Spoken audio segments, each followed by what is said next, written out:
Este mes en la revista de la Universidad de México hablamos de los movimientos del 68 en todo el mundo. En el número de octubre encontrarán testimonios y reflexiones sobre un año que determinó no solo la historia de los movimientos estudiantiles, sino también del activismo y el desarrollo de la oposición en las artes. En este programa hablamos del Grupo Mira con Amanda de la Garza. Ella es la curadora de la exposición titulada Grupo Mira, una contrahistoria de los 70 en México, que actualmente se presenta en el MUAC de la UNAM.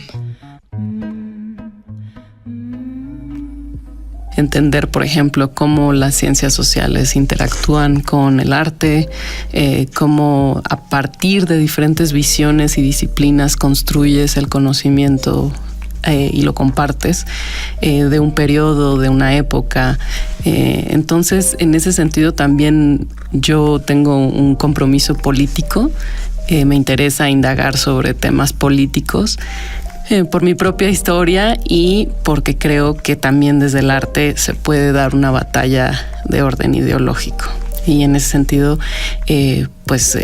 no tanto diría que el arte transforma el mundo, ¿no? Siento que son los movimientos sociales los que transforman el mundo, pero el arte da una batalla en el nivel de los símbolos, de las ideas, y esa es una de las líneas que me interesa trabajar.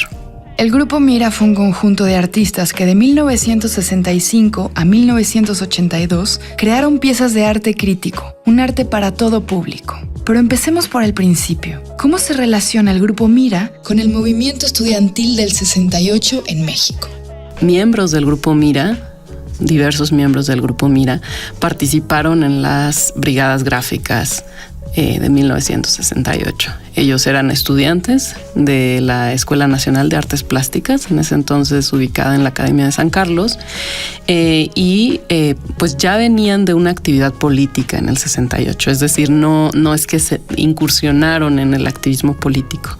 Y también en términos artísticos venían de otros grupos dispersos entre sí, ¿no? Grupo 65, nuevos grabadores, que de alguna manera estaban pensando el grabado de una manera diferente, es decir, había un componente de experimentación plástica y por otro lado también participaron en la huelga que hubo en la UNAM en los años 60 y en el cambio de la dirección de la Escuela de Artes Plásticas.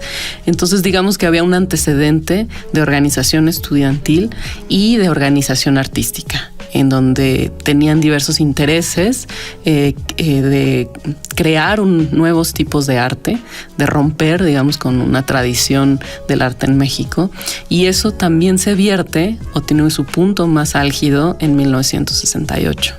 El Grupo Mira se consolida casi una década después del 68, pero integra su arte a la gráfica de protesta del movimiento estudiantil. ¿Cómo se materializa la protesta en el arte?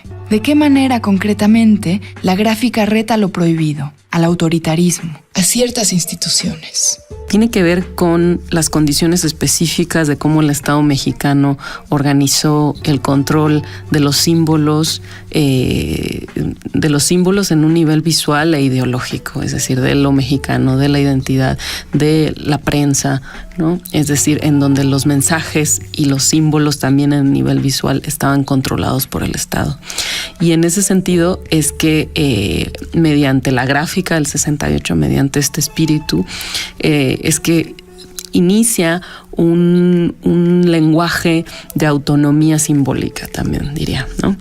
En donde esta autonomía es un debate en el espacio público, entendiendo el espacio público no como la calle, una parte es la calle, pero también en donde es posible que surjan otras imágenes, las imágenes de denuncia sobre la represión, sobre pues la exigencia de la libertad a los presos políticos y también sobre las posibilidades de transformación de las estructuras sociales en México. También más adelante, a fines de los años 70, pues tiene que ver con, por ejemplo, la independencia sindical. El Grupo Mira estuvo muy cerca de las luchas obreras y de las luchas de los trabajadores de las universidades. Por ejemplo, colaboraron muy de cerca con el sindicato de la UNAM, que a lo largo de los años 70 tuvo varias huelgas, y también con la conformación del sindicato de la UAM, de la Universidad Autónoma Metropolitana. Y en ese sentido también hay otros debates que competen directamente al arte. Por un lado, ellos están debatiendo en conjunto con muchos otros colectivos de la época. Están debatiendo la función social del arte, es decir, qué significa hacer arte, cuál es esa función, cuál es el compromiso político del arte, la noción de autoría artística, es decir, al firmar colectivamente desaparece la noción de una autoría individual, y por otro lado, en esta misma discusión, la idea de que las producciones artísticas deben tener un contenido social claramente establecido. Entonces, a diferencia de otros artistas que probablemente en esa misma época tenían un compromiso político, sin embargo, eso no se reflejaba en su obra. Es decir, su obra era de otro tipo, abstracta, pintura abstracta. Los contenidos de la obra no eran políticos. En cambio, para el Grupo Mira y para otros grupos, Grupo Proceso Pentágono, Taller de Arte e Ideología, Grupo Suma, un sinfín de agrupaciones, era importante que tuviera contenido político.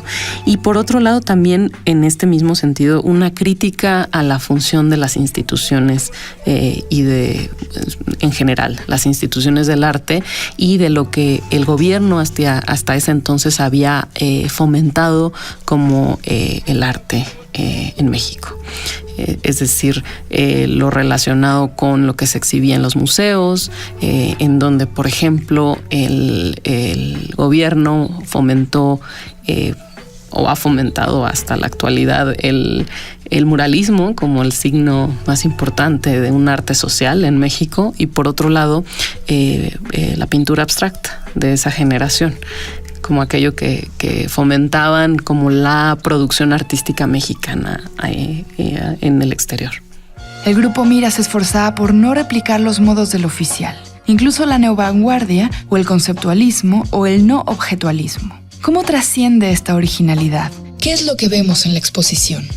Pues es un punto muy interesante. Hay otros grupos que también están comprometidos políticamente en su actividad, en los temas que tocan, pero que sí siguen, como bien señalas, una línea de arte conceptual. Es decir, lo que es muy interesante como genealogía del arte contemporáneo en México es pensar que el arte conceptual surge a partir de las prácticas estético-políticas. Después, en otro momento, tal vez sea motivo de otro programa, pero en los 80s hay una ruptura y hay como un periodo de discontinuidad hasta los 90s, que es cuando surge realmente la escena de arte contemporáneo en México. Pero en este sentido, el Grupo Mira empleó sobre todo el grabado como una de las técnicas más importantes, en la medida en que para ellos el grabado rescataba la facilidad técnica y de reproducción, precisamente también contraviniendo todas estas nociones de la obra única, es decir, valuada con un valor comercial, etcétera. Y por otro lado, porque los contenidos figurativos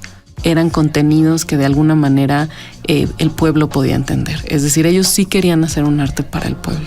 Y en ese sentido es que justo en alguno de los textos de la exposición se plantea que establecen una negociación con las formas históricas del arte público. ¿Qué quiere decir esto? El arte público, como platicábamos, tiene que ver con el muralismo, y digamos el muralismo como esta forma de arte que también estaba destinada al pueblo, tenía un fin de orden pedagógico en ese sentido, y que ocupaba el espacio público intentando acortar la distancia entre el pueblo y esa forma de representación en donde los campesinos, los obreros pudieran verse reflejados en aquello que estaba representado. Sin embargo, ellos también fueron críticos del muralismo por las características oficiales que adquirió posteriormente, ¿no? Es decir, de ser una forma de vanguardia política, después el Estado cooptó esa forma y fue un instrumento del Estado.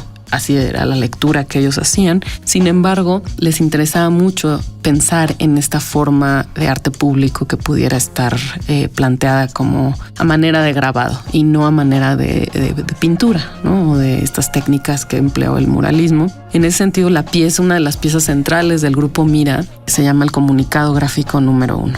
Y entonces está compuesta por 3 paneles que hablan de diferentes temáticas: conflictos y alternativas, estructuras de poder y problemas de la ciudad. Y cada uno de estos paneles, que son bastante grandes, es decir, de alrededor de 5 metros por 4 metros, son cuadrados los paneles, cada uno está hecho de heliografías grabadas, es decir, diferentes grabados. Entonces son, digamos, cada recuadro, cada panel está construido por recuadros individuales que no obstante ofrecen un mapa general.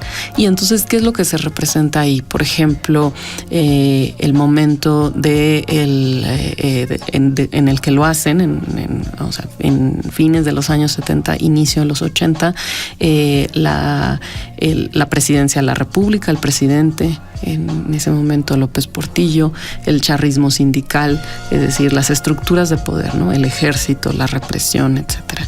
Luego, conflictos y alternativas, pues es la independencia sindical, también los movimientos estudiantiles y sociales, y hacen una especie de cartografía, una radiografía a partir de medios gráficos que de alguna manera tiene este cometido de orden ideológico.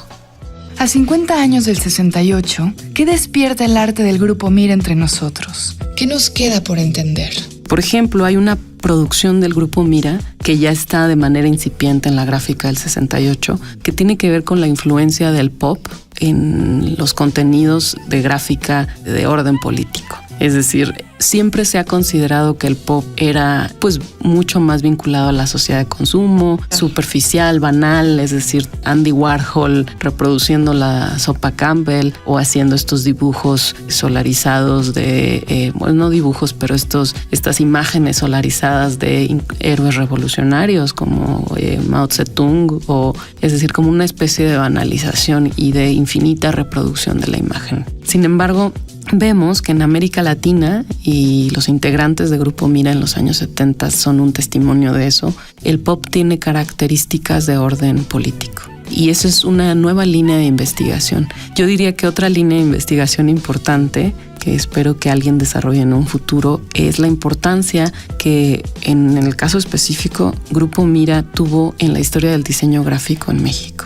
Es decir, ellos trabajaron mucho con estos medios como son el cartel, que tienen fines también comunicativos y no solo artísticos, y que además varios de los artistas del Grupo Mira fueron después profesores de diseño gráfico en las escuelas de diseño de Limba en los años 80, con toda esta influencia y experiencia y expertise en la producción de medios gráficos, en la serigrafía, offset, editorial, es decir, y que para mí representa una historia paralela al diseño gráfico y que no necesariamente se ha contado, porque quiere decir que quienes son los diseñadores gráficos que tienen alrededor de 40, 50 años, probablemente muchos de ellos se formaron con algunos de estos artistas. Entonces esa es una historia también a revisar, interesante, ojalá alguien lo haga en el futuro. Y en ese sentido también la historia de los grupos, de estos colectivos artísticos. Llegamos al fin del programa. La exposición Grupo Mira, una contrahistoria de los 70 en México, se puede ver ya mismo en el MUAC en el Centro Cultural Universitario. Estará abierta al público hasta enero del 2019. Para leer más sobre Movimiento 68, les recomendamos el dossier gráfico sobre la obra Muerte sin fin de Arnulfo Aquino y el artículo La virtud de estar en contra de Ana Emilia Felker. Ambos textos se encuentran en el número de este mes de la revista de la Universidad de México. Consúltenla en el sitio web www.revistadelauniversidad.mx, en Twitter y en Facebook como @revista_UNAM y escríbanos sobre este programa a @shubidubi. Gracias a Yael Weiss, Miguel Alvarado y Andrea González. Yo soy Elvis Liceaga. Hasta pronto. Este programa es una coproducción de la Revista de la Universidad de México y Radio UNAM. En el papel, en la pantalla, en las ondas y en la web. La Revista de la Universidad abre el diálogo. Radio UNAM. Experiencia sonora. Diálogo. Diálogo. Ondas. Diálogo.